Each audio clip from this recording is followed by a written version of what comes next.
I don't want to set the world on fire.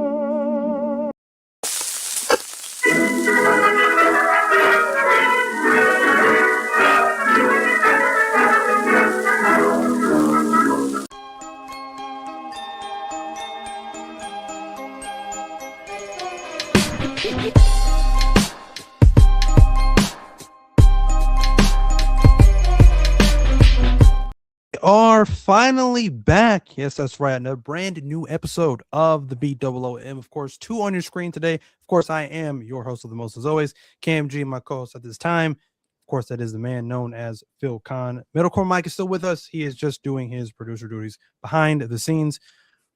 Phil, we are joined here once again on another Wednesday evening to talk about AEW Dynamite. Tonight was their Summer Block Fest special episode of Wednesday Night Dynamite.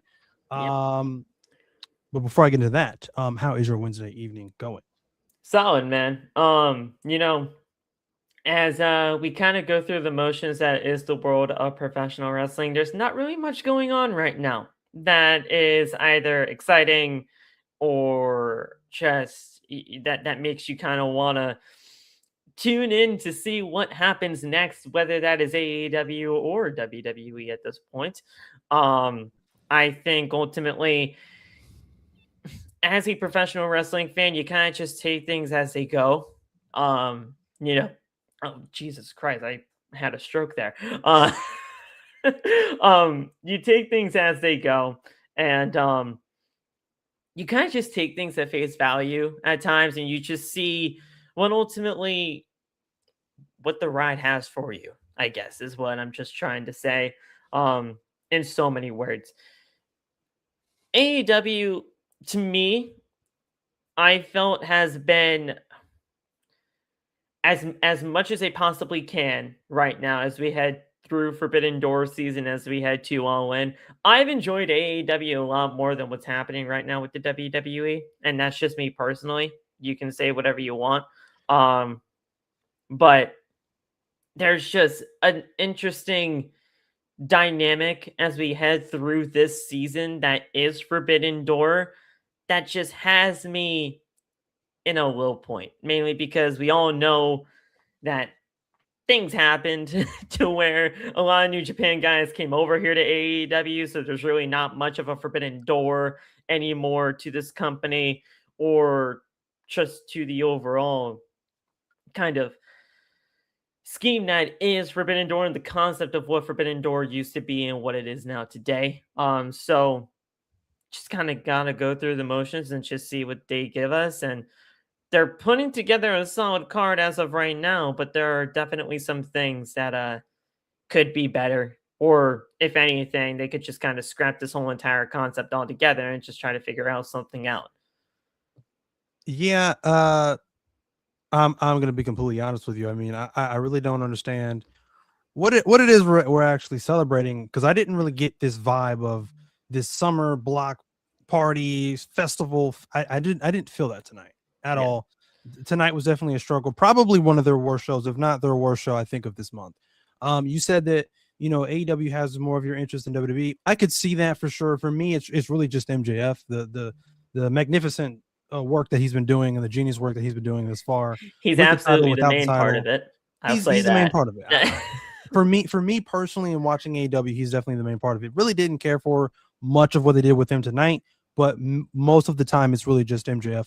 To me, I think professional wrestling right now, in the course of the summer of 2026, it seems like it's more fun outside of what we see on TV. Like I like what MLW is doing right now. I like what House of Glory is doing right now. It seems a lot more fun outside of WWE and AEW. I love what AAA is doing rather than the main roster. With either promotion right now, it just doesn't really seem fun. And I agree with you on that one too. At AAA as well. And that glorious mask versus mask, candidate for match of the year, probably. That was it's brilliant. Absolutely up there for my WWE side of those awards or whatever. Absolutely. So that's just where I stand with it right now. Everything else that's right now that's on TV, again, I've said this before, I said this a couple of weeks ago, I'm just kind of numb to it. It's not really getting me out of my seat. It's not really making the hairs on the back of my neck stand up. It's just kind of there. So tonight I think was kind of more or less the same. And the crowd wasn't really all that good either. Cincinnati, you gotta do better, man. Yeah, Like, I mean, this is it could have been crowd. it could have been the venue, really. I mean, I don't think it was the best venue necessarily. Yeah, So but they ran that before, and the last time that they were there, the crowd was pretty solid. So, I mean, maybe tonight was just an off night for Cincinnati, but I mean, maybe they're just saturating that venue too much. Who knows? yeah, maybe. But I mean, also, I mean, you did get some solid Owen Hart Cup stuff tonight, but you really didn't get much of a good enough card to really that kind of be that excited about either. I mean, the main event was fine. Um, Obviously, the whole thing with Suri being replaced with by Maya World. That was always going to happen, though, because Suri was injured going into this tournament. So I don't understand why she kind of was in the tournament to begin with when she was just clearly not going to be cleared. Um, it's just a matter of what they decide to do with that. I can't believe we're still in the quarterfinals. I mean, we're kind of out. We finally got out of the quarterfinals for the women now, but we already had the finals already set for the men, and they didn't do much for the women. They were trying to hold off to see if Suri was going to be good to go, and she wasn't. They had to do the stuff now. So I'm glad they're doing the stuff now. We're kind of moving into the motions, but the end of June is when Forbidden Door happens, and we'll just see what they build up. So we're going to get into Summer Blackfest for tonight. We open with Tony Schiavone bringing out one Tommaso Ciampa, who has been in a very violent, very angry mood against one Chris Jericho. A couple of weeks ago, I think this was on Collision, I do believe, he kind of referenced one of Jericho's very infamous, very famous old promos and had 1,004 reasons why he does not like Chris Jericho. And since then, he's been on this tirade and this rampage to I guess, I don't know, get revenge, or I guess I'm not eradicate quite sure. Jericho from eradicate AEW. Jericho, erase him from AEW's existence. I'm not sure how this even started. But he's gone off his rocker. He's crazier than crazy right now with this Chris Jericho thing. Of course, Chris Jericho then comes out, interrupts him and Tony Schiavone. And again, I feel like now Jericho, we're kind of starting to see, I guess, more so the gimmick or personality side of him since coming back. He's kind of, I feel like, blending a couple of different gimmicks that he's kind of done before.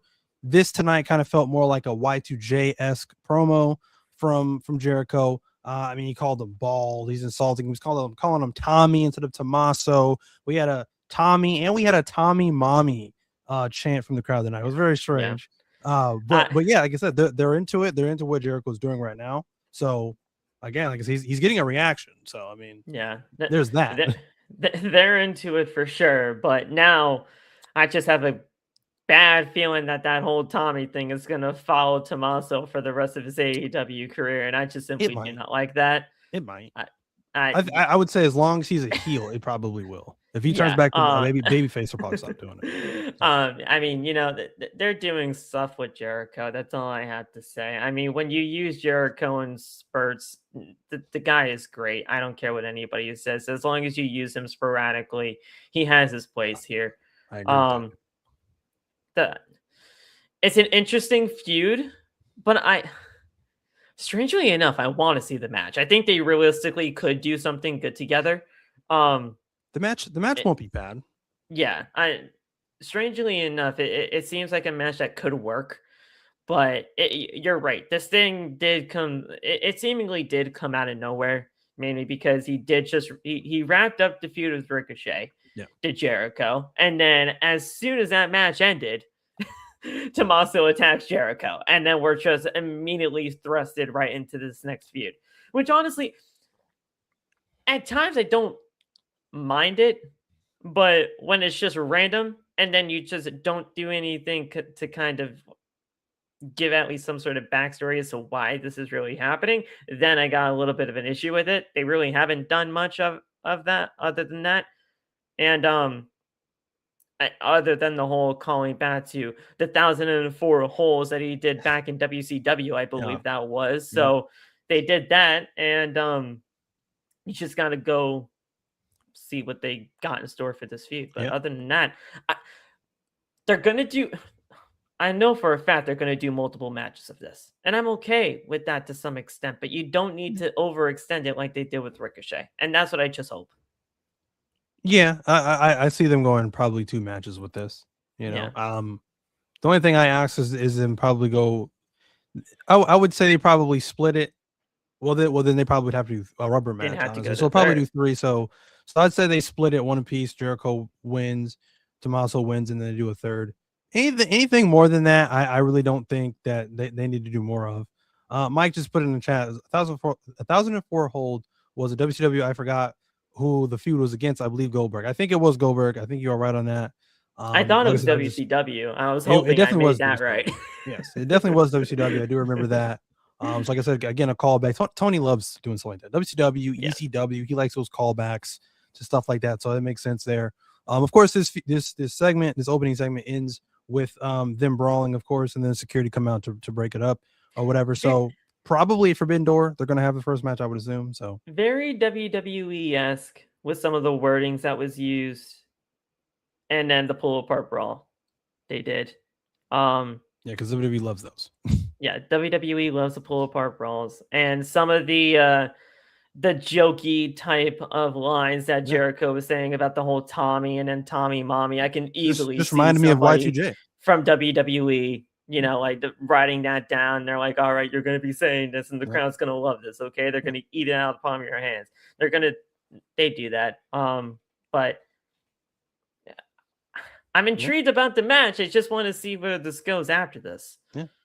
Nowhere. I don't know what you do. I don't know what else you do, really. I mean, it's just a match to kill time. I hope Tommaso comes out of this unscathed. I don't want this to be completely the death of him after this, but I don't think it will. I don't think he gains or loses anything from beating or losing to Jericho. Yeah. Again, this is just a kill time for Jericho. For what? I don't know. Yeah. But and to think Tommaso won the championship within his first week here, and now he's in the Jericho feud. So doing something random. So I don't know. I don't know, man. His progression is weird. It's all over the place right now. So I would have never taken that title off of him, but that was just me. Again, they had their opportunity to put it back on him during that Casino Gauntlet. Yeah. 2 pay-per-views ago now. So when they didn't do it. So the next thing we had Don Callis with, speaking of the TNT Championship, with the reigning TNT champion Kevin Knight.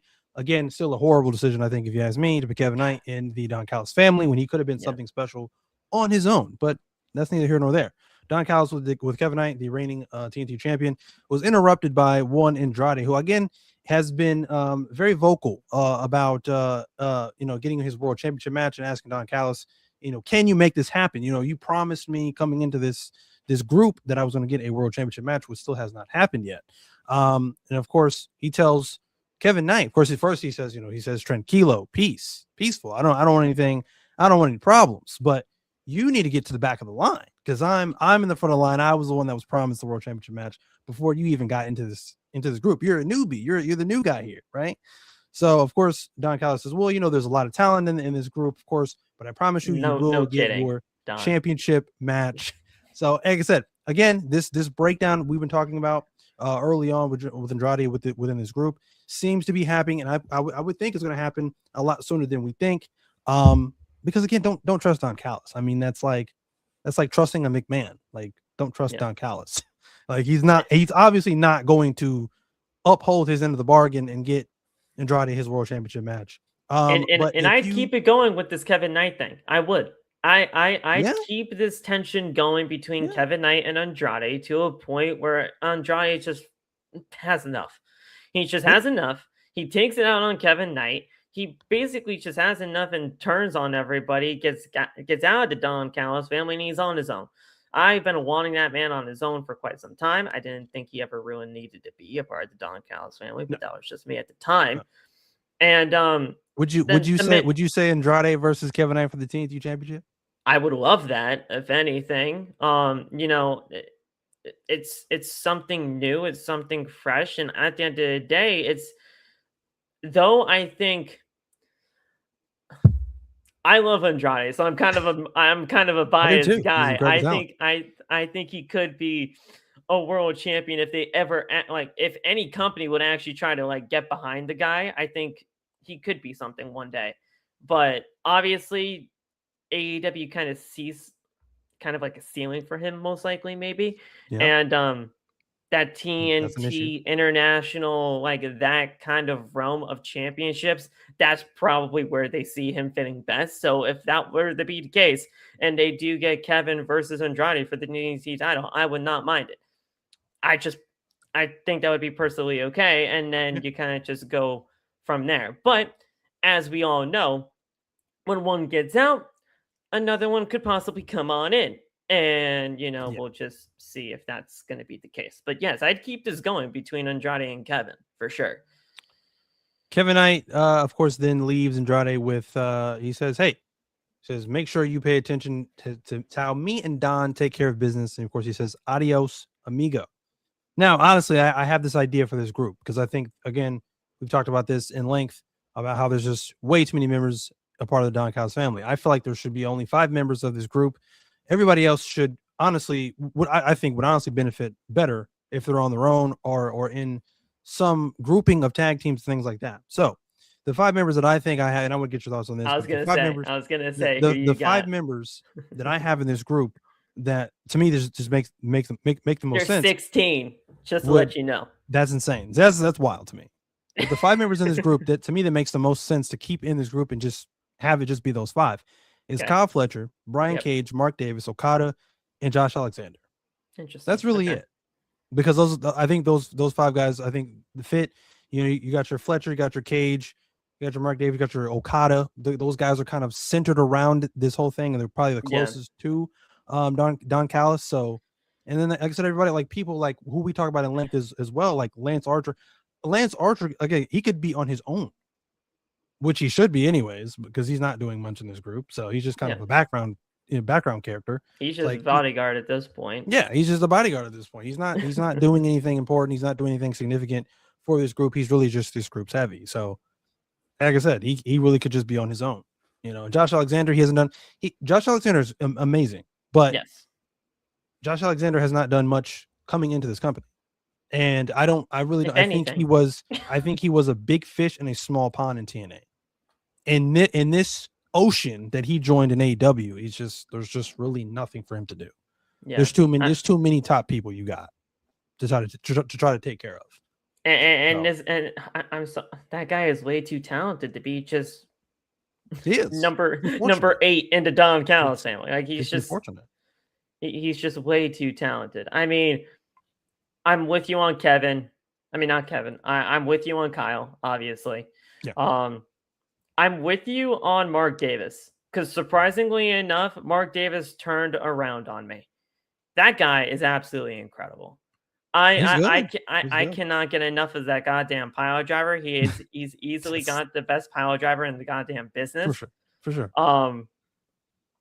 Kyle Fletcher, Mark Davis. I mean, obviously Okada, right? I mean, Okada. Yeah. I'm honestly keeping Kevin Knight for now. I want to see what this can do. Do I wish he could have just been on his own? Yeah, I do. But I want to just see where this goes. And then Josh Alexander most likely. So probably those 5. Everybody else, they don't need to be there. I mean, people probably don't even realize how Wardlow's still a part of this goddamn family, but because he's hurt, he's not here. So, I mean, 16 people in this group, it's ridiculous. And, but I mean, when one gets out, another person comes in. I would not be surprised if, there's somebody that's coming out of TNA now. Damn it. Steve Macklin? Macklin. I would not be surprised if Macklin came on in here and Christ. Replaced him. I would not be surprised, dude. I mean, come on. I love Steve Macklin. I would not want that for I would not want that either, but I would not be surprised. When one gets out, another person comes in, he would fit. He just fits the pattern of new guys coming in. That's what I'm saying. And as soon as somebody turns heel in this company, they automatically have to go through the Don Callis family or be a part of it. That's the only reason why Kevin Knight is in this thing. Yeah. And the thing is, we did not get to the Kevin Knight in ring promo. So No, I'll save it for at that time, but there's something there that I need to figure out. Our first match of the night saw Jon Moxley taking on Shane Taylor for the Continental Championship. Personally, I did not care. I just didn't. That's an understatement. That's an understatement. I did not care. I was so disengaged, so disinterested. Apparently, the Shane Taylor Promotions, which I didn't even know was still a faction. Honestly, I didn't. Ring of Honor, I think on Collision, I believe this was. I don't know what week it was. Whatever. Attacked the Death Riders. So I guess the Death Riders are now fully a babyface faction now that they got attacked by a bigger heel faction in the Shane Taylor Promotions. So now they are having basically this faction wars. I think I have a great concept. Because I'm with you with the Forbidden Door concept. I think it is honestly a dying or dead concept simply because they've already cherry picked so many off people out of there. all of their top stars. Okada was the beginning of the end, if you ask me. Yes. The only one that's still over there that I would say, I mean, they got some great talent over there, don't get me wrong, but the one that's still a huge name that's still over there that refuses to leave is Zack Sabre Jr. I think if he leaves, who you got? Like, here's the thing. I would not be shocked though that if by the end of what we got for Forbidden Door, because he's facing Kenny, I would not be surprised if Tony Khan wanted to chat with him and possibly make him full-time here for this company. I freaking love that guy. I'm a mark for that guy, and I will always stand by Zack Sabre Jr. Facts. But I would not be shocked. But if that happens, New Japan what's the pretty much point? has nobody. New Japan pretty much has nobody. Evil went to WWE. Yep. Evil was never the greatest thing in the world or whatever. But he went to WWE, which was a no-brainer because his wife is over there. So people are going out of that company, man, and it sucks to see the kind of downfall that has happened but sometimes that is what it is. I mean, I guess it was just bound to happen eventually. So yeah. But no. So with the Forbidden Door thing, basically on its last legs, I would say just create a new event. They need to trademark another name. I would say just create an event called Faction Wars. You got enough factions in this company, in groups and trios and whatever else. You might as well just call it Faction Wars and create some other kind of gimmick for this Faction Wars pay-per-view. That's what I would say do. You might as well at this point, because why not? The Forbidden Door thing there's something there. There's something there for sure. I love the Forbidden Door concept at the start of it. Yes. But then as things kind of just progressed, it just didn't work out. But yeah. But of course, Jon Moxley then ends up retaining the Continental Championship. Shocker. I didn't think Shane Taylor was beating him for the Continental Championship. No. But of course, the rest of the members from the Shane Taylor promotion come out and attack the Death Riders. So now we're doing a 5-on-5 on Collision. That was announced later in the show. I'm jumping ahead here, but so that's probably just like a brief feud here. Mike put in the private chat, of course, are we sure for now that the Death Riders are a babyface? Hey, I don't know. I just work here. I just watch this show. They in 2 months they could be back attacking babyfaces and their heels again. I don't know. But for right now, in this particular feud, they're babyfaces. To me, they are the kind of faction that will fit whatever mold Tony Khan needs them to fit. Pretty much. If they're going up against the heel faction, then fans are going to cheer for them because, whenever they come out, they're a pretty badass team. So they're just going to get cheered for that. Mm-hmm. But if they're going to attack the sickos favorites, then they Mhm. could possibly boo him. It just depends. So they'll fit them in whatever mold they need to do. Yeah. It's just a matter of whatever story they're going to try to tell. Yeah. So, and I think a big testament to them being cheered anyways is John Moxley. Yeah. Like Everybody loves they don't John one way or another. they don't truthfully hate John Moxley. They don't. They cheered for him when he won the Continental Championship in the first place. So they don't hate him. They don't. They only, like I said, you just said it. They only boo him in certain situations, depending on who he's going up against. Plain and simple. If he's going up against a Will Ospreay, who they probably love a little bit more, they're probably going to boo John Moxley. So yeah, and Moxley, knowing how smart he is, because he's honestly a very smart guy in the world of pro wrestling, he would work a more heel style so that Ospreay can get more over. Exactly. Like if that was just the feud that we're just talking about here, just in a general sense. So I mean, like he's a smart enough guy to figure out what he needs to do in order to play the role he needs to.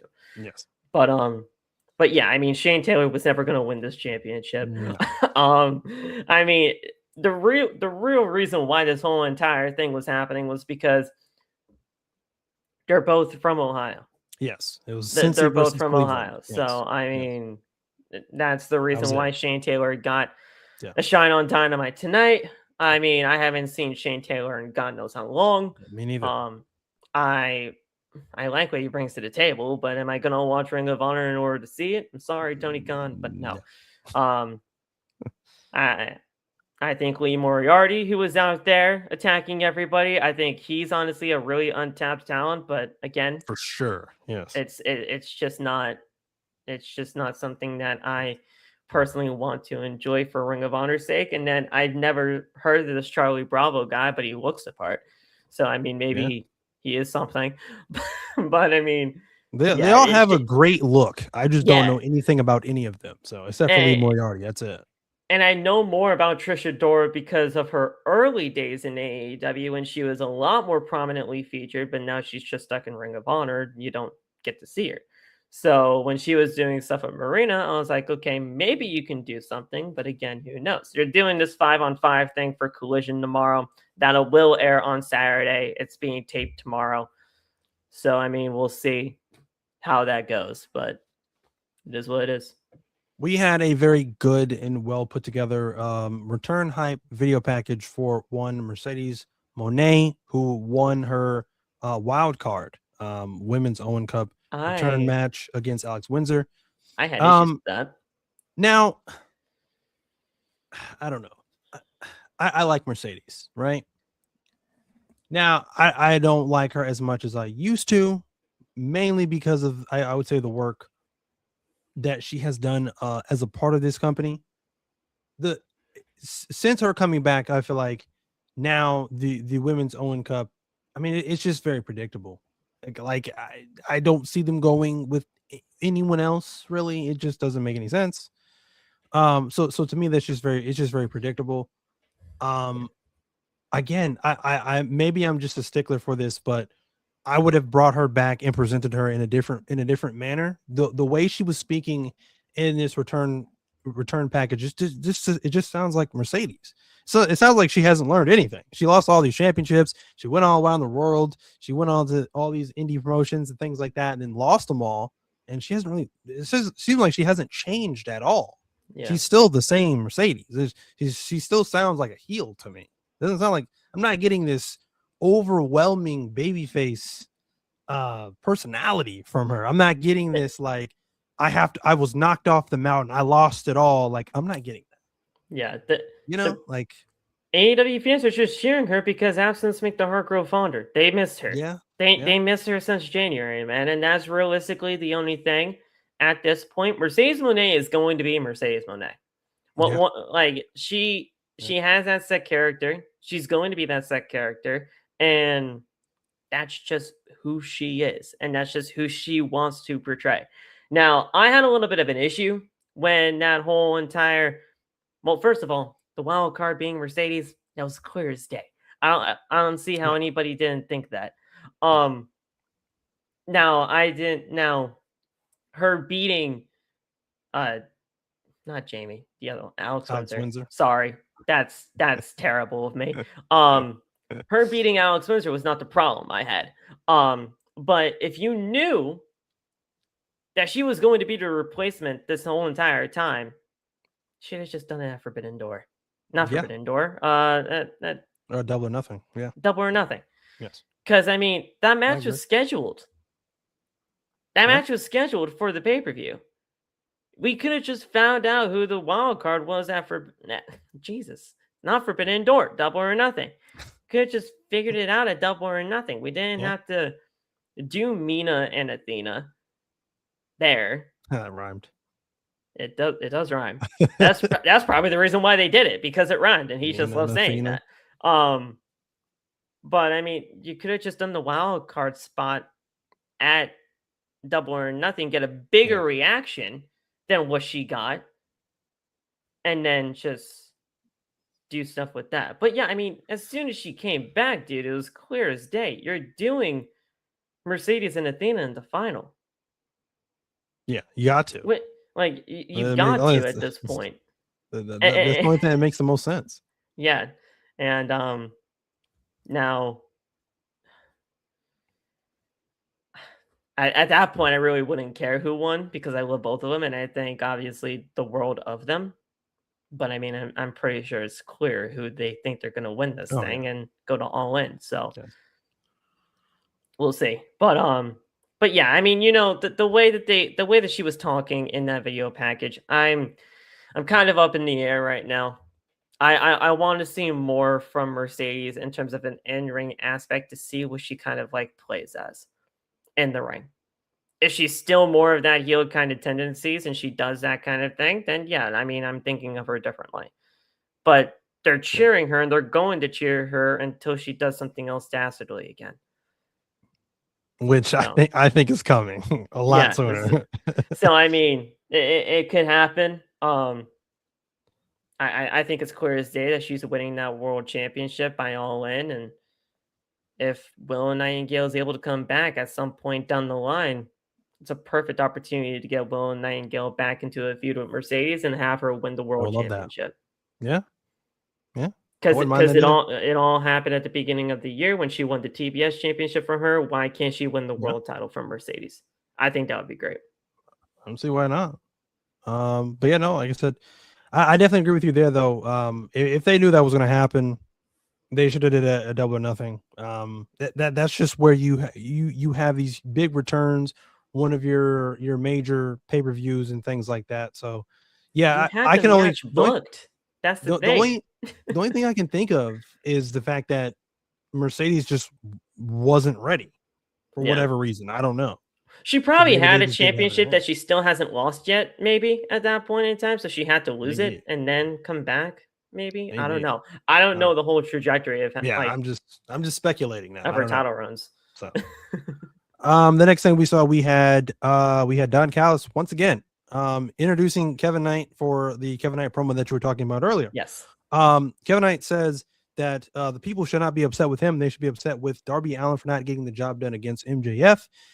They should be upset at Speedball Mike Bailey for breaking up their beloved Jet Speed tag team. Calls out MJF. He's been calling out MJF here recently for now. He wants more gold. He is the reigning TNT champion, but now he's calling out MJF because he wants another world championship match. Now, personally, now that he's a heel, I don't want to see heel versus heel.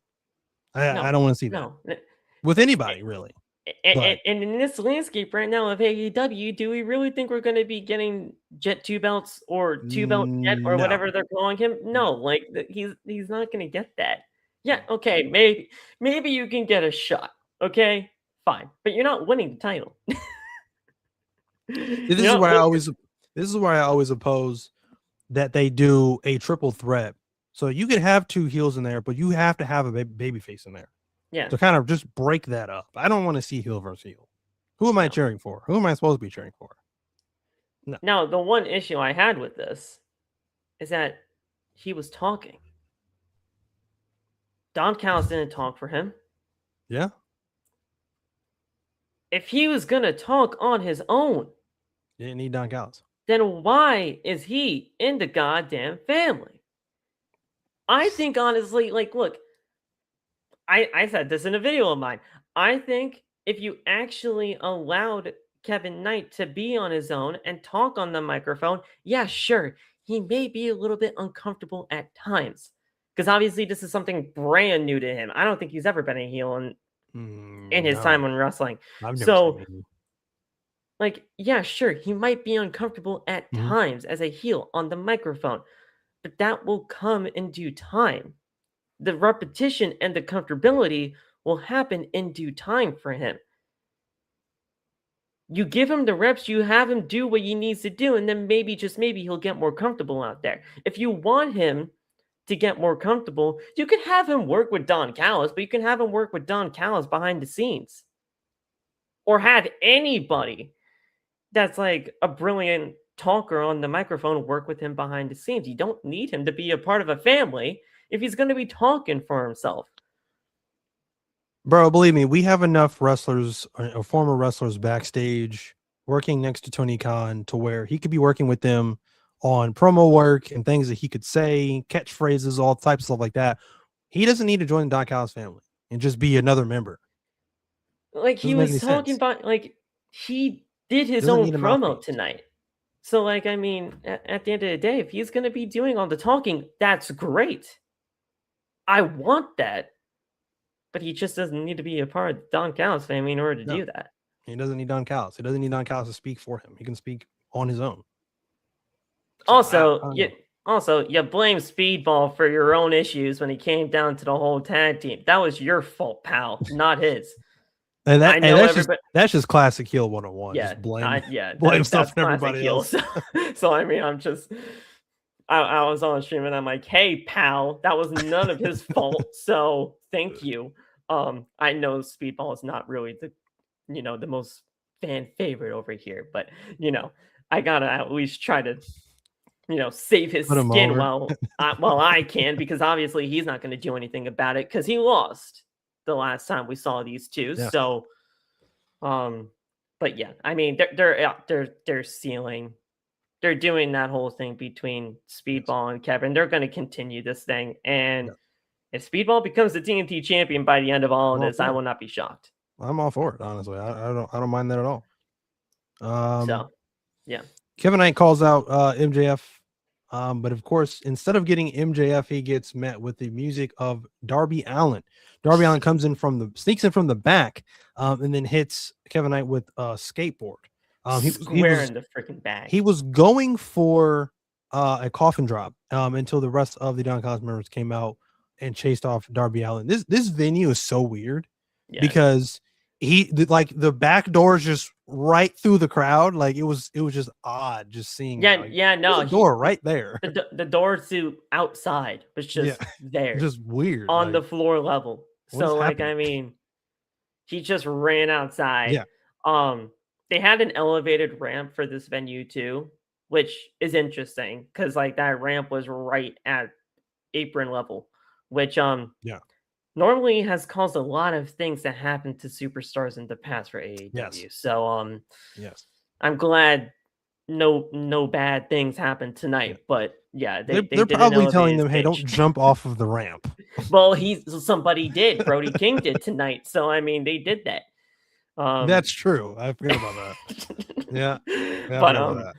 But yeah, I mean, I love when AEW do these kind of like interesting venues like this, but it was kind of weird that you could just run outside. Yeah. And just, just outside. Not a lobby. It is what just it is. Outside. So I don't know. We'll definitely have to see what happens. Like I said, Darby Allin versus Kevin Knight probably is going to happen for the TNT Championship. I would assume at Forbidden Door another match to be added there. So I don't mind that either.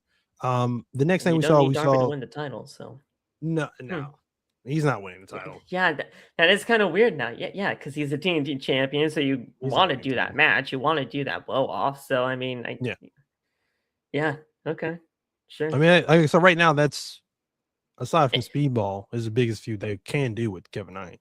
And it does get a good win over somebody like Darby Allin, who should realistically still be positioned in a world championship type of picture now. He doesn't need to stay in a TNT title anymore. Yeah. You gave him a world title. You might as well keep him in that conversation if you need to. Yeah. We saw Mark Briscoe.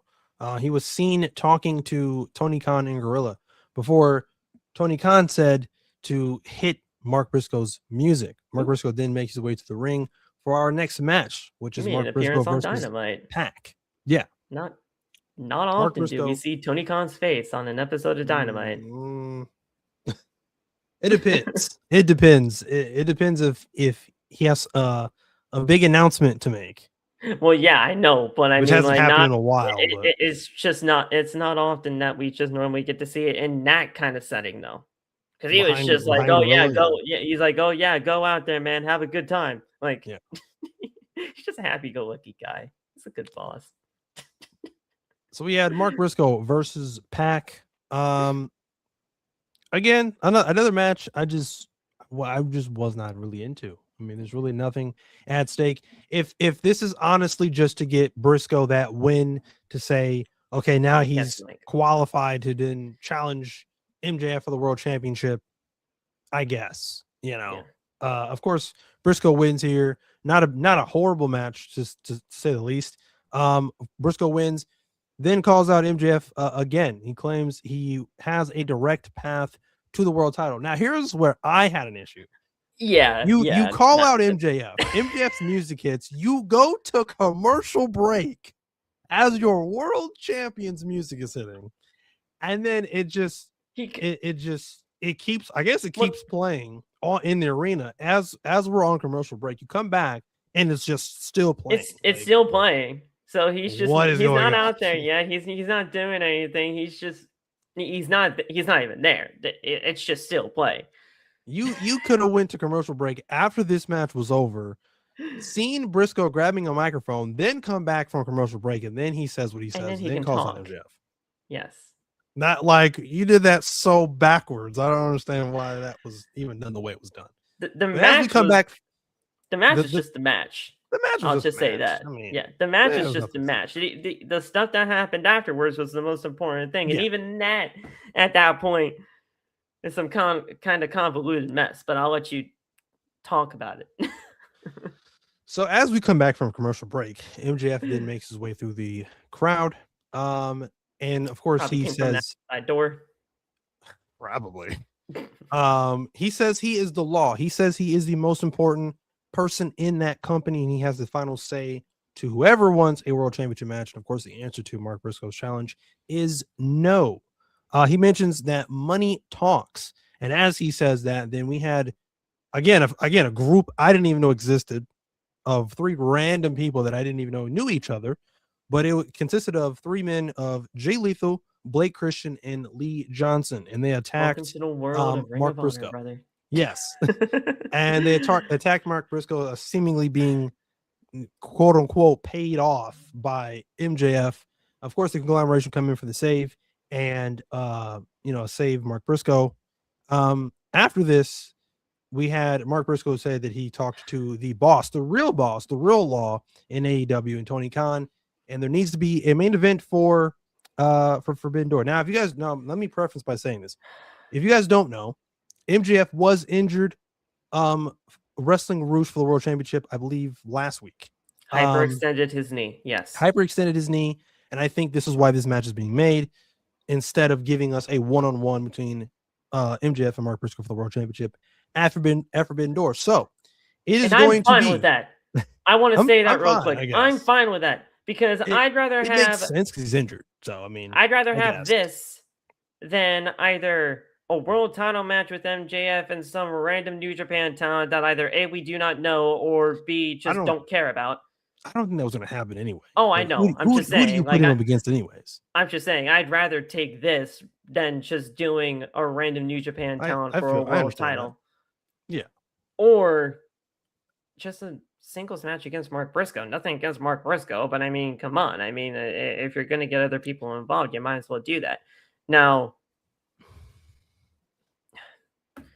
I mean, stipulation for this thing is a little weird, but to get this over some random New Japan talent with no story, no build, no nothing, I can somewhat agree to that.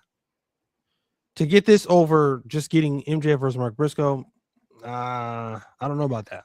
Because They're gonna do a convoluting bunch it. of one-off defenses until we get to All In, because that's the ultimate feud between him and Ospreay. Yeah. So They're making it more convoluted than what it needs to be. That's pretty much what this is. I mean, they're just biding time. yeah, you're The way doing I the see it. 6-on-6 or 5. It's Yeah, 6-on-6. they're picking 5 guys. They're picking 5 guys. So yeah, it's 6-on-6. It's a Faction steel war. cage match. Where Is that not blood and guts? Am I going crazy? It's not just a supersized blood and guts. Yeah. So yeah, they're doing the 6-on-6 cage match. I don't know if there's going to be a roof on it or not, but regardless, Probably. they're doing this thing where if Mark Briscoe's team wins, Mark Briscoe gets the world title shot. Yes. If MJF wins, I guess just the title match doesn't happen. I guess. Yeah, I don't know what maybe. he's getting out of this deal. I have no idea. He what gets to the shave hell are Mark's the other head. Never mind about what MJF is getting out of this. What the hell are the other guys getting out of this? Nothing. They're getting paid. They're getting nothing. They're just getting the money. They're just getting the money. Hey, he said money talk. That's so it. yeah. I mean, money talks, I guess, and bullshit walks. But yeah, I mean, they're just getting the money. They don't get any opportunities down the line or whatever. It's just Mark Briscoe's gain, and everybody else, yeah. See ya. Yeah, they're just going to continue on just being heels. There is really nothing in it for them other than the money. We're getting a world title match. Regardless.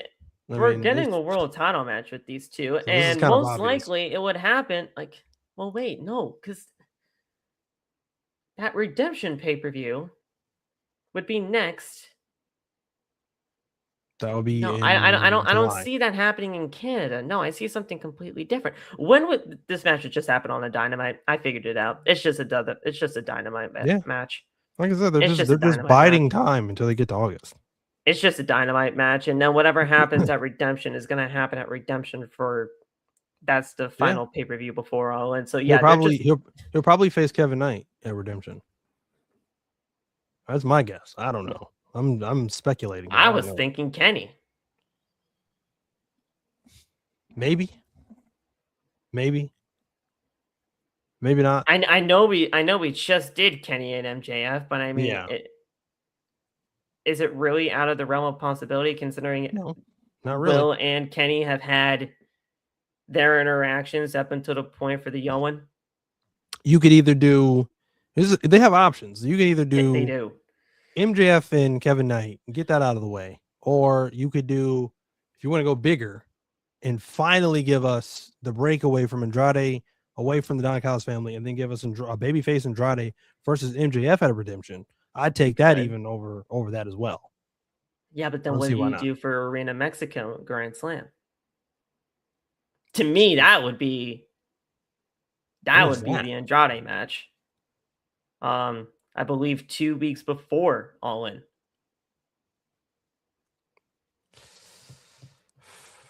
Yeah, because they're doing Grand Slam Mexico. They are. That's pretty much confirmed. Yeah, it would happen. It would have to happen there because Andrade is going to get a massive reaction. Yeah, and it would have to happen. Don Callis family at that point. I know he would be. He'd be out. I would hope so. Because that's. I mean, regardless, he's going to get a babyface reaction. So yeah. So we're getting I don't know. We're getting this blood and guts-esque 6v6 steel cage. Now again, Mark Briscoe was referencing that MJF he's a heel and he's an a-hole, so he really doesn't have any friends. So he has to get 5 guys on his side. Mark Briscoe, he has the conglomeration. So again, it'll be easy for him. Comes around when Forbidden Door comes around. He's he always comes around for these multi-men matches and things like that, and then disappears again. So he's like AEW's like Phantom. He only comes around when he's really needed, I guess. He only comes around during Forbidden Door season. Yeah, that's it. So Murder Grandpa only comes around one time a year. Yeah. So I don't know. Very, very bizarre. Like I said, this is why I think they just need like a Faction Wars pay-per-view because these multi-man matches to me are just they're just ridiculous. And it's just come to a point where you just need just a dedicated show to allow Tony to just get it out of his system. That way I don't got to sit through it on, Double or Nothing or Revolution when it's not needed. So we'll see what happens there. But the next thing we had, well, like I said, I already talked about Mark Briscoe at Pac.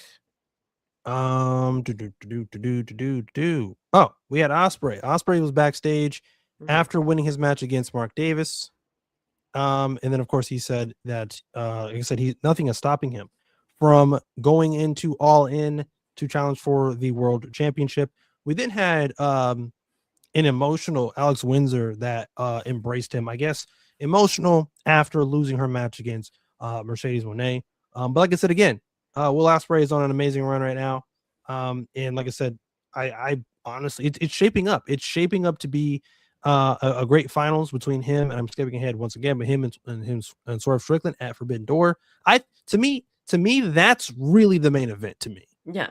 This 6v6 thing, I could really care less. No, that's the main event to me. They're promoting Forbidden Door as a triple main event. Now, well.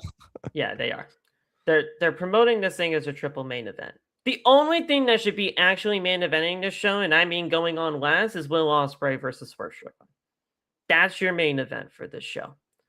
The 6v6 thing should not be the main event of the show. And the third one, they didn't technically say the third one yet, but I'm pretty sure the third one would most likely just be Athena and Mercedes when that inevitable match does come to fruition in their semifinals to get to the finals. But yeah, they are promoting this thing as a triple main event. I did hear them say that. So interesting. It only should be Will and Swerve as the main event of the show. Yeah, to me, I don't care what they say. To me, they're not putting the world title on the line. So what else? Do the number one contender match for the world title. Yes. So that to me takes priority over really anything else on this card thus far. The next thing we had Tekla declaring, we saw this video package of her and her declaring death on Stardom, which she was released by.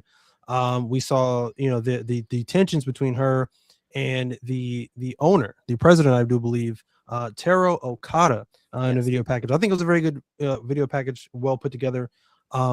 Again, this whole warpath she's on against Stardom or whatever. I think it just adds more to Forbidden Door and that whole interpromotional pay-per-view gimmick that they have for Forbidden Door right now. So to me, this is to me, I think this is like one of the better stories, I think, going with this interpromotion thing going into Forbidden Door. So I'm curious to see who she faces. Curious to see what she does there. I gotta do my research to see who she is facing the past for Stardom, because obviously she's facing a Stardom talent. I mean, that's clear as day. It's just a matter of who. And I gotta probably go into the archives to see what kind of rivalry she's had, and maybe her biggest rival just comes to the aid of Stardom, saying, "Look, you're not killing anything, bitch. You're facing me at Forbidden Door, and we're getting this done one way or another." And it'll be like the blow off of like everything that they've ever done together. So kind of like Okada and Kenny. So I mean, it should be good. I'm a biased Tekla guy, so I think Tekla is going to do great in this thing. But I will be remiss in saying that, has she done much as world champion ever since she won this championship? No, obviously she hasn't done much, but outside of just some really good matches, that's about it. Yeah, that's what I'm saying. I mean, she's had some good matches here and there for the world title when the title's on the line, but I would be remiss to say that she hasn't really done completely much with it. I am looking forward to this match though, whatever this is, because they're building something up, and they're building something up big if this is the death to Stardom for her. So we'll see. We had I already referenced this earlier, but we had a Death Riders backstage segment warning the Shane Taylor Promotions, once again another multi-person match. We're doing a 5-on-5 on Collision with the Shane Taylor Promotions and, of course, the Death Riders. The next match we had after that was Orange Cassidy taking on Andrade.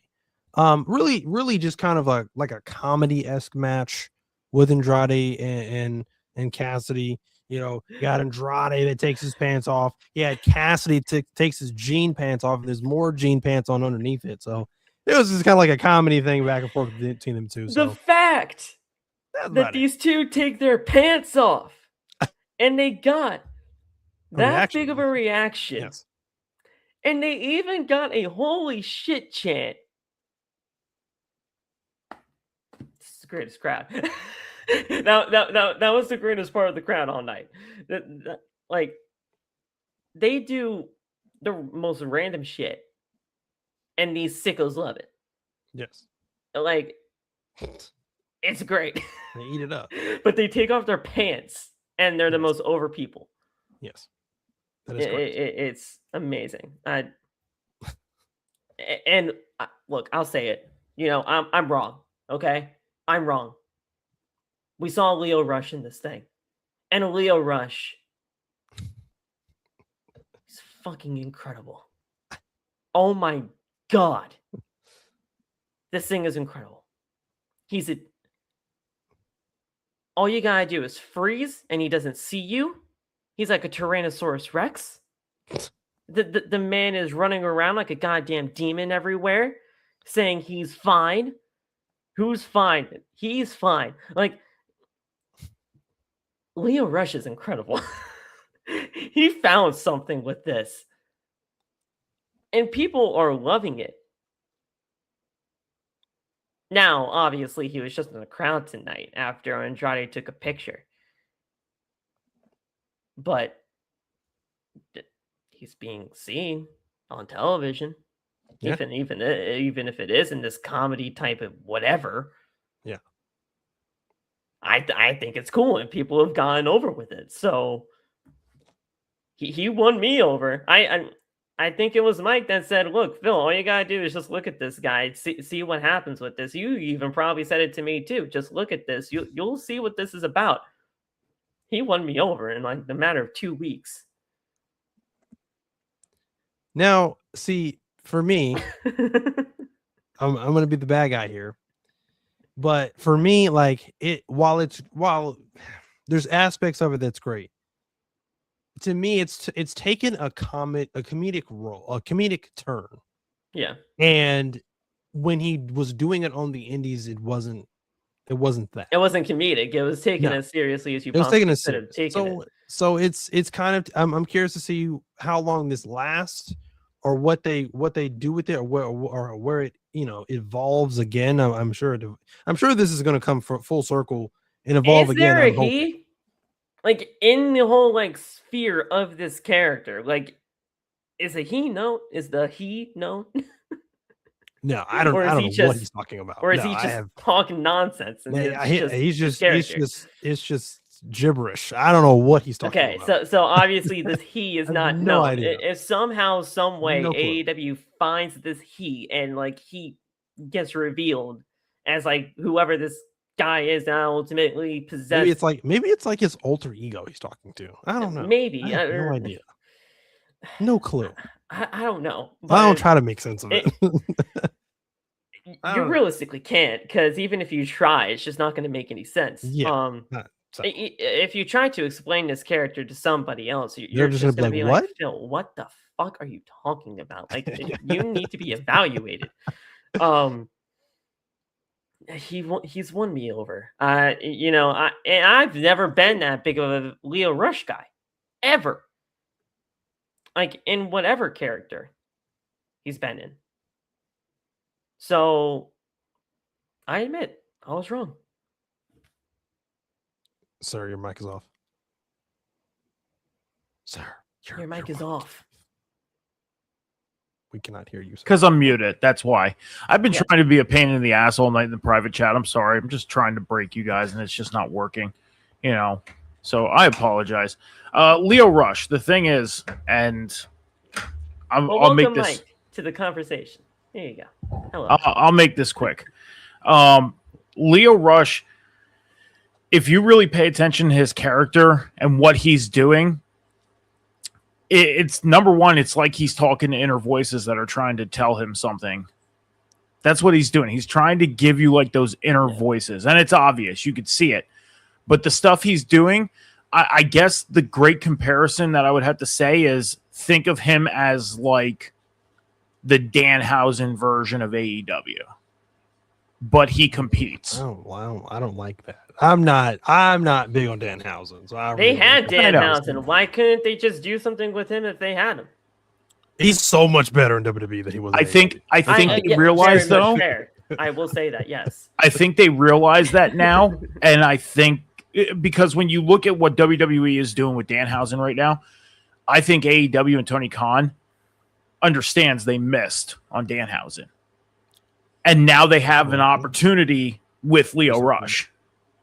It's almost like the Lio Rush character kind of gave them that second chance to, try and hit a double with an oddball character. Yeah, exactly. And Lio Rush's character, you could tell like he's talking to some type of inner voices, and each week is like basically a piece of the story and the piece of a puzzle that you're trying to put together. And ultimately, at some point, we're going to get the full blowout. You know what I mean? Should at least. That's what I'm waiting on. We should at least. I'm hoping for that to be the case. But all I know is that he won me over, and you guys were right about that. Yeah. He's a very, very, very likable character in a sense. I know not everybody likes him, just like Danhausen, but when you watch enough of his stuff, it's like, how can you not like something about him? Yeah. Like even just something about the character. Yeah. Whether it's a dark, ominous character or you like the fact that, oh my gosh, like these voices in his head, like what is the story of this? Yeah. You know what I mean? Something that gets you connected. So he's tapped into something completely different about him, and it's worked.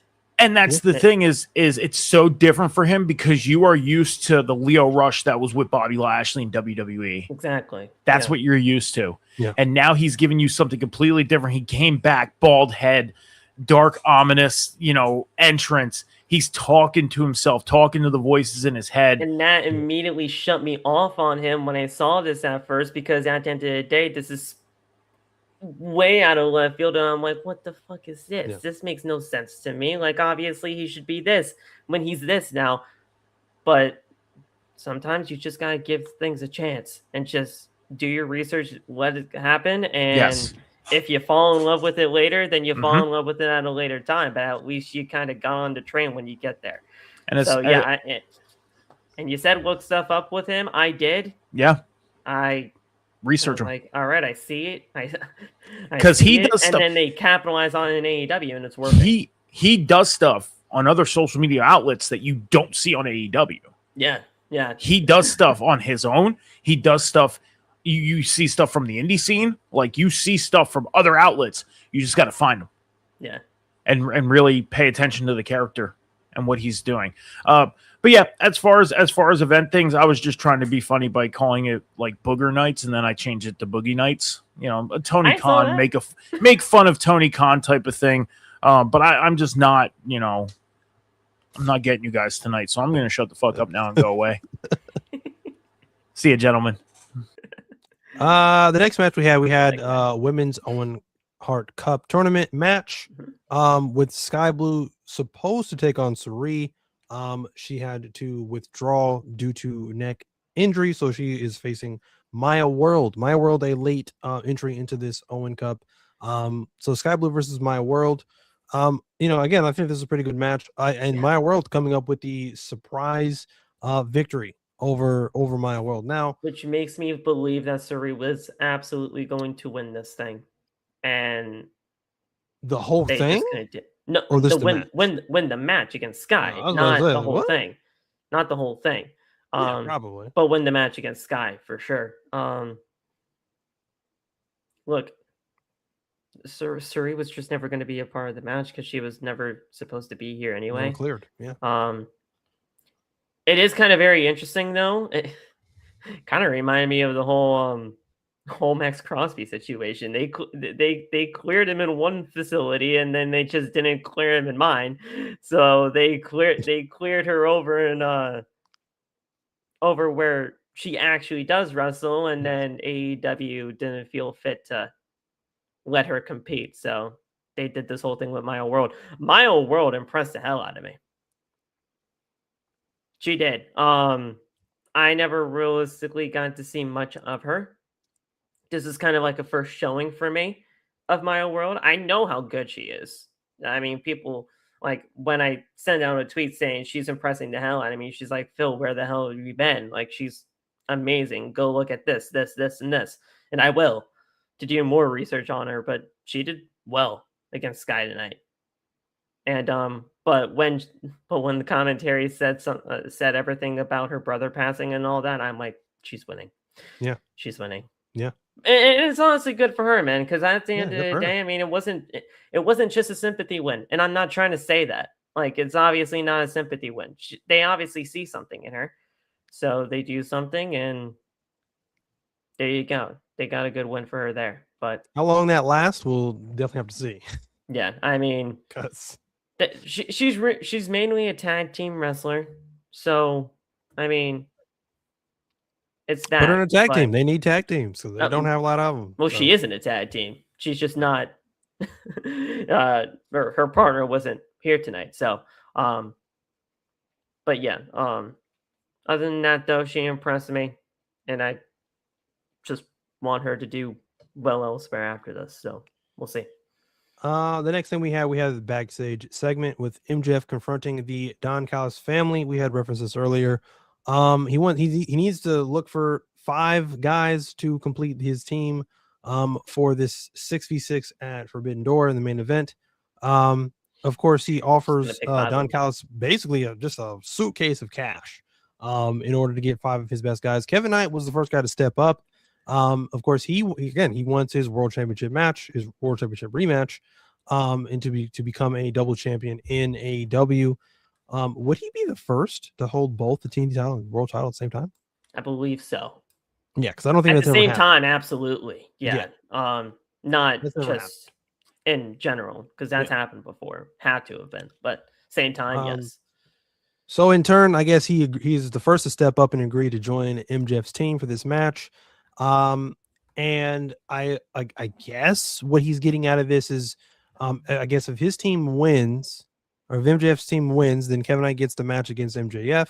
MJF says that, hey, if you lose our rematch, which you will, is what MJF had said to him, there won't be any more rematches after that. So this literally is the last chance for Kevin Knight and the World Championship. So we'll definitely have to see what happens there. And then, of course, as the rest of the members walk off, Andrade once again talking to Don Callis, wanting and needing to ensure that his World Championship match is going to happen. And of course, he makes the very grave mistake in shaking the hand of Don Callis, who swears up and down that Andrade will get his World Championship match very, very soon, which I doubt. I would not trust Don Callis. Andrade is absolutely going to be a part of this match. Yes, because you want to build the tension between him, Kevin, MJF, all of that. Yes. So you got Andrade there. I don't see how you just not have Kyle Fletcher in anywhere on this Andrade, card. Knight, Fletcher, probably Okada. I think you just gotta do the top 5 in this family.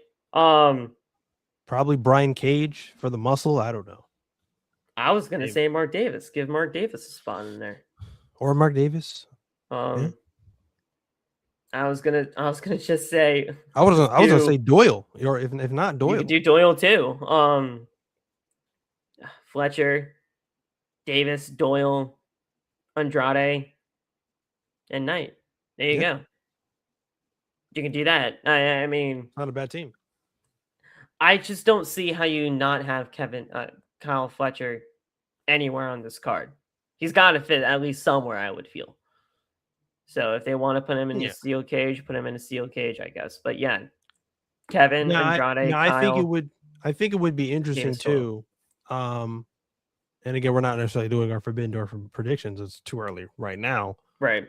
But the way I see this, I could easily see this playing out with Andrade, because Andrade doesn't like MJF. He's not wanting a team with him. He's only in it for, the possibility of getting him a world championship match. I could easily see tensions boiling over, and the reason that MJF's team loses this match is because Andrade. Andrade is the one that drops MJF, pulls over Mark Briscoe 1, 2, 3. Dude, that spinning back elbow, maybe it was by accident, maybe it wasn't, Maybe and then not. they take advantage. Yeah. Like, I There you mean, it can happen. That I spinning think that'd back be a elbow, good by one. the way, that was my fucking favorite move ever it's from nasty. that guy. Love it. Love it. But Phil, we have reached the main event. The main event was the men's Owen Hart Cup between Swerve Strickland and Brody King, a rematch. I don't even remember when they faced each other, but a rematch from whatever their first match was. This was a bloodbath. No fucking way. They won. I fucking love this the Spurs. team. I fucking love this team. The Knicks won. I fucking love this team. I fucking love this team. Danhausen, you're a fucking miracle. I love you. No way. That's crazy. I fucking love this team. Yeah, so they were down 29 points and they came back and won by 1 point, 107 to 106. I fucking love this team, dude. Didn't they do that in one of the other games here? I mean, not 29, but they came back and won by 1. Cleveland. They came back from like down 22 or something like that. And then they just destroyed them in the second half and came all the way back and won again. I love this team. That's okay. Wild. Yes, the main event. It wasn't as convoluted as the last one that we had for a Dynamite. Or not convoluted, overbooked, I should say. That being said, the overbookedness to me last week, I didn't give a shit. I fucking loved the match. You can say what you want about how overbooked it was. All of it honestly made sense in the way that things kind of laid out. But this match was honestly really good. It wasn't as good as their last match against each other, which I believe it wasn't at Dillon. I believe it was Dynasty. I think it was Dynasty. I believe it was Dynasty. Yeah. Let me just. No, when was this? Was it at Revolution? Maybe it was Revolution. Yeah, it was at Revolution. My bad. Nice. No. Either way, I don't care. I don't want to waste any more time. I don't think it was as good as the last time that they faced each other on pay-per-view, but then again, it's a pay-per-view match compared to a TV match. I wasn't expecting that. But it was a solid semifinal match for the Owen. We knew where this was going from the moment this match is even made. Swerve wins, gets Will in the finals. And there was that. The fact of the matter is, I know a lot of people are just saying that this whole entire Owen Hart Cup tournament was predictable. And I agree with you, right? But sometimes, and I've always had to stress this to people whenever it comes down to things like this, if it's predictable and it makes sense, it works. I'm sorry. Yeah. If it's predictable and it makes sense, it works, and it gets you to where you need to go, then go for it. Yeah. I don't need a whole convoluted mess in order to tell you guys, or a whole tournament of just random unpredictable like surprises, or you try to make something unpredictable and it's just bad. Yeah. like you don't need to try to prove anything to me or surprise me in any way, when if something makes sense to do it.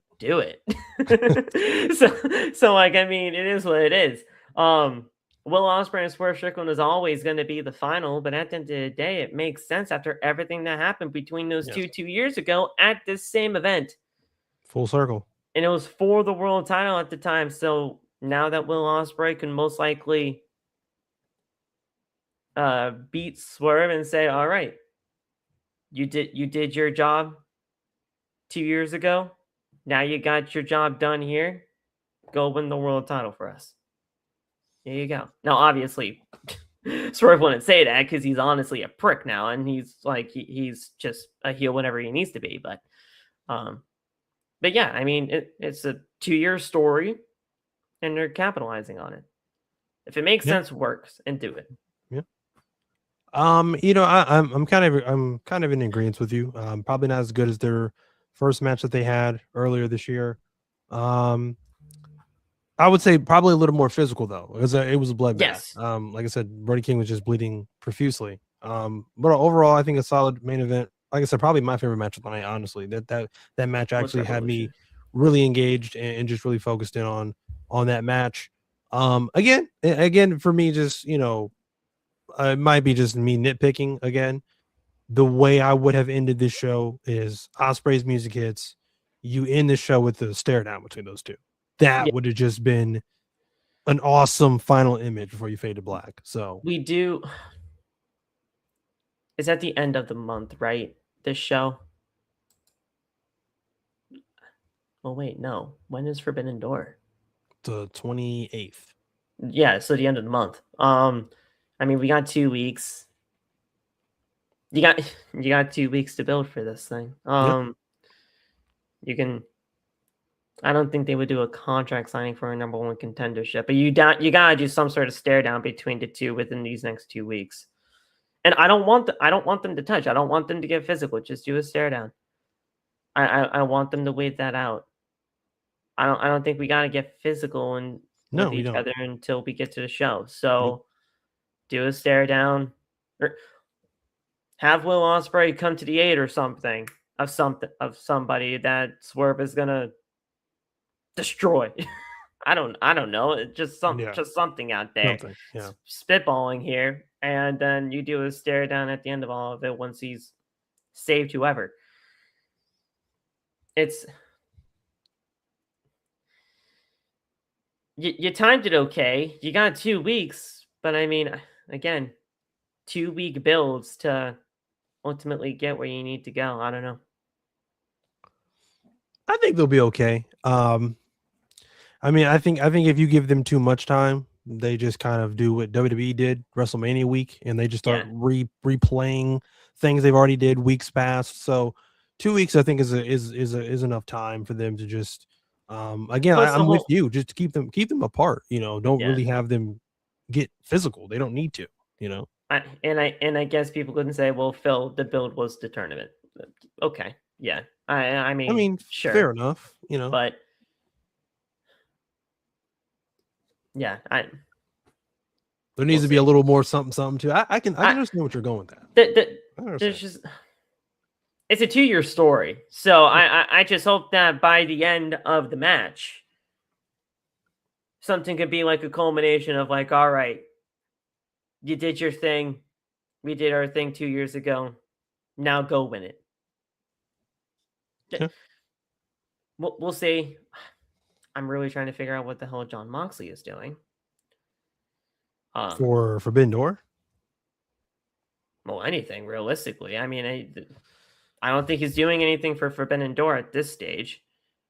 And then All In, I really have no idea. I would personally do Kenny. Forbidden Door, he's taking the night off. I mean, there's nothing for him to do, really. Yeah.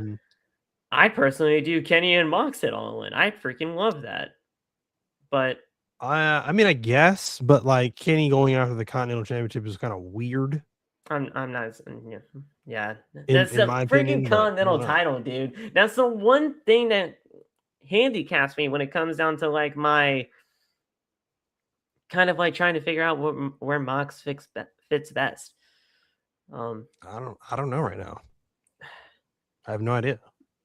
But again, it's just this redemption pay-per-view that's got me worried. Because Will Ospreay could win this Owen. But if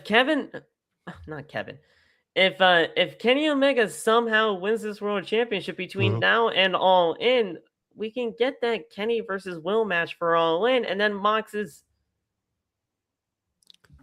and then MJF is out of the water. The problem is so much with this.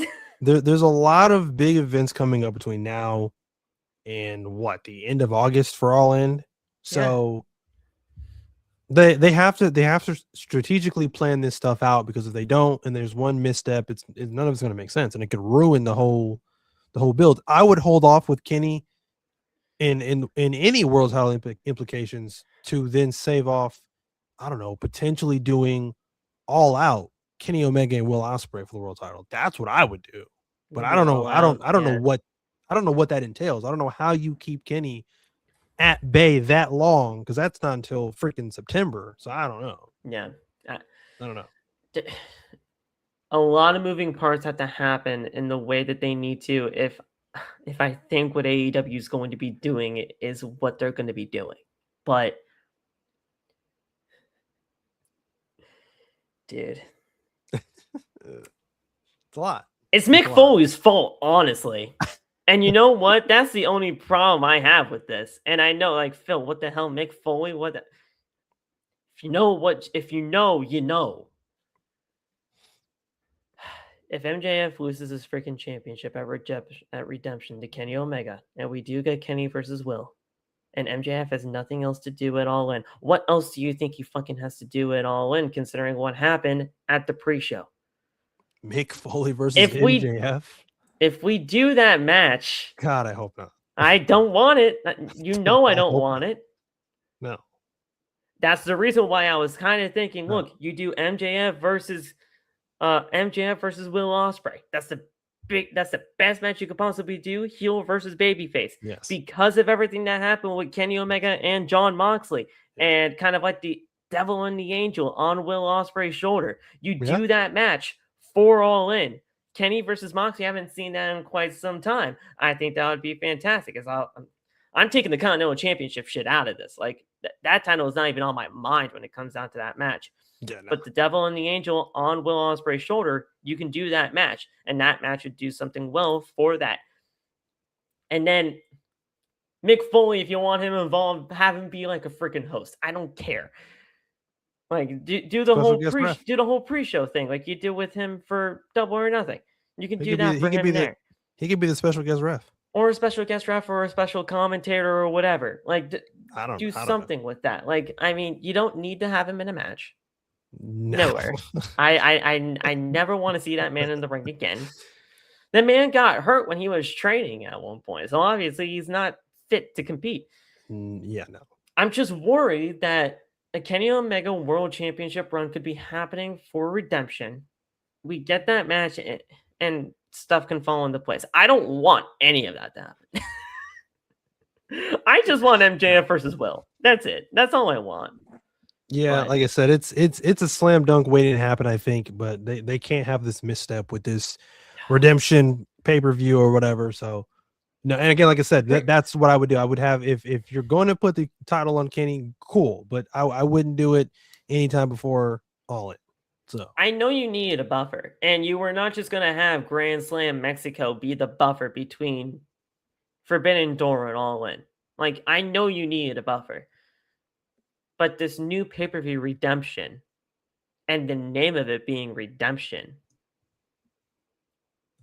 it completely screwed up anything that I ever thought that the World Championship title match for All In could have been. Because if they take this title off of MJF, especially after just winning it back at Double or Nothing, I feel like that's such a slap in the face. Especially after everything that MJF has done to get AEW on this uptick. I don't think they will. I hope they don't. I hope they don't. I don't see it happening. I know we talked so much about that one topic, and I'm sorry, but no, you're good. It's a lot happening. It's a one topic that genuinely needs to be talked about, because this pay-per-view was not in existence like a couple of weeks ago, and now that it's here, you got to talk about what this buffer is going to be. Yeah, so we'll definitely have to see. I don't know, but or if, like I said, or if Kenny plays a part in this at all, I don't know yet. We'll definitely have to see.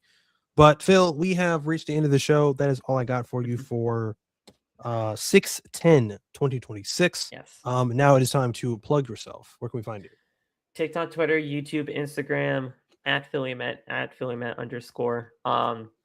I have not been doing streams over the course of the last, what seems like 2 weeks now, ever since the European tour for the WWE. I'm at work when Raw and SmackDown are on during this time, so I can't.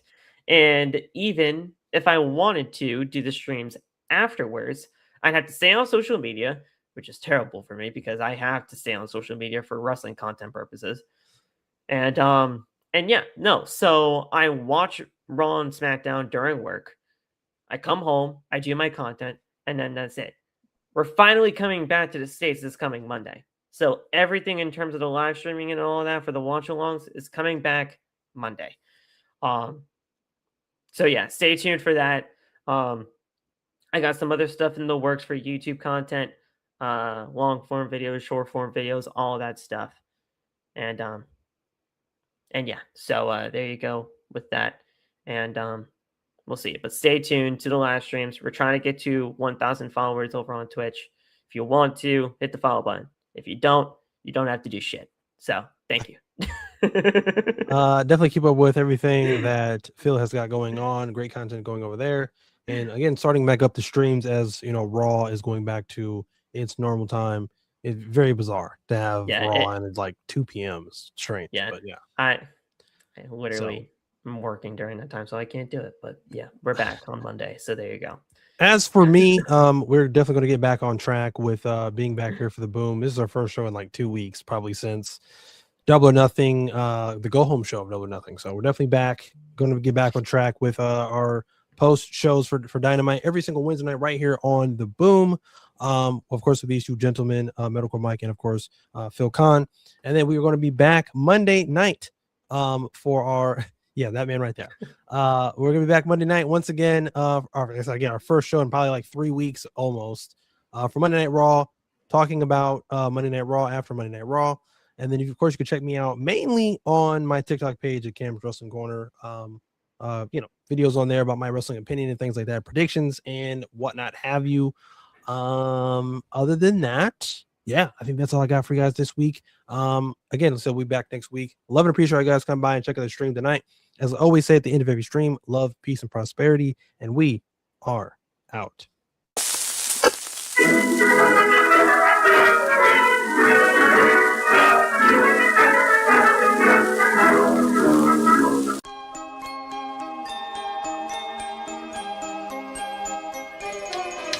We'll be right back.